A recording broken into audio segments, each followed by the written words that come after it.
कोपरगाव विधानसभा मतदारसंघातील नागरिकांना तसेच विद्यार्थ्यांना बस सेवेअभावी होत असलेली गैरसोय दूर करण्यासाठी आमदार आशुतोष काळे यांनी केलेल्या सातत्यपूर्ण पाठपुराव्याला यश आले आहे। कोपरगाव बस आगाराला राज्य परिवहन महामंडळाकडून 5 नवीन जिजाऊ बसेस मंजूर करण्यात आल्या असून या बसेसचा लोकार्पण सोहळा आमदार आशुतोष काळे यांच्या हस्ते संपन्न झाला। मतदारसंघातील ग्रामीण भागातील प्रवाशांना आणि विशेषतः विद्यार्थ्यांना नियमित व सुरक्षित प्रवासाची सुविधा उपलब्ध व्हावी यासाठी आमदार काळे यांनी 29 एप्रिल रोजी राज्याचे परिवहन मंत्री प्रतापजी सरनाईक यांची भेट घेऊन कोपरगाव बस आगाराला तातडीने नवीन बसेस उपलब्ध करून देण्याची मागणी केली होती। त्यानंतर त्यांनी या मागणीचा सातत्याने पाठपुरावा केला। या पाठपुराव्याची दखल घेत परिवहन विभागाने कोपरगाव बस आगाराला 5 नवीन जिजाऊ बसेस उपलब्ध करून दिल्या। या बसेसमुळे मतदारसंघातील बस सेवा अधिक सक्षम होणार असून विद्यार्थ्यांसह सर्वसामान्य प्रवाशांची गैरसोय कमी होण्यास मदत होणार आहे।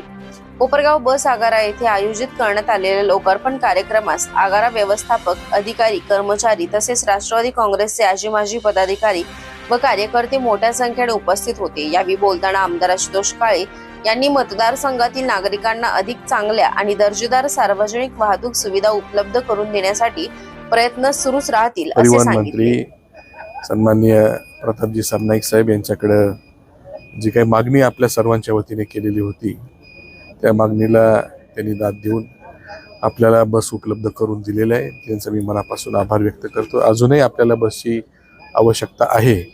मी 15 बसची मागणी केली होती पहिल्या टप्प्यामध्ये, त्यांनी या बसेस दिलेल्या आहे।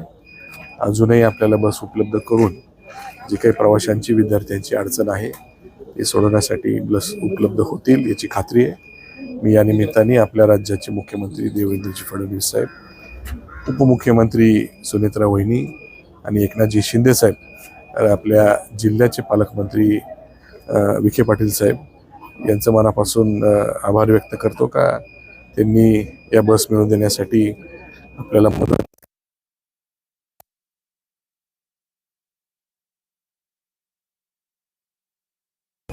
विद्यार्थ्यांच्या अडचणी होत्या त्याच्यामध्ये त्यांनी सांगितलं का ज्या लांबच्या गाड्या आहेत त्या जे स्टॉप आहे तिथे न थांबता डायरेक्टली पुढे जात आहे। गाडी मोकळी आहे पण विद्यार्थी उभे असताना सुद्धा ते उभं राहत नाही। तर मी आता त्यांना तेच सांगत होतो का आपण विद्यार्थ्यांना त्याच्यामध्ये परवानगी मिळवून देण्यासाठी ठीक आहे बाहेर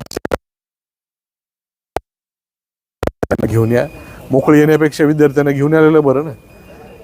ठीक आहे, गाडी फुल असल्यानंतर आपण समजू शकतो का गाडी फुल आहे तिथं त्यांना उभं राहायला जागा नाही तर बस पुढे गेली तर हरकत नाही। गाडी मोकळी आहे आणि विद्यार्थी तिथं जागेवर उभे तर ही काही पद्धत बरोबर नाही आहे। तर त्या गाड्यांना सूचना व्हाव्यात एवढीच मला त्यांना या ठिकाणी सूचना करायची होती। तसं जर नाही झालं तर ती बस मला अडवावी लागेल असं मी त्यांना सांगितलं। बॅटरीवरच्या गाड्या सुद्धा आपण मागणी केली। आता हे चार्जिंग स्टेशनचं काम होत आलं का EV बसेसची पण मागणी केलेली ती पण आपल्याला मिळेल।